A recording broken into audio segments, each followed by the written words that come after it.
I love having everything on my phone, but also I think having things on desktop is so helpful because we're both on our computers all day long and it's just easier if it's like right in front of your face, I think. Both are on our laptops and our computers more.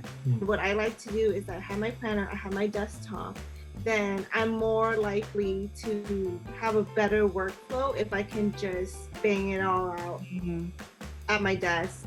But if Maple could become the place where everything's in one place, so like John never has to question anything, he just open it up on his computer right here and be like, okay, choose, you know what I mean?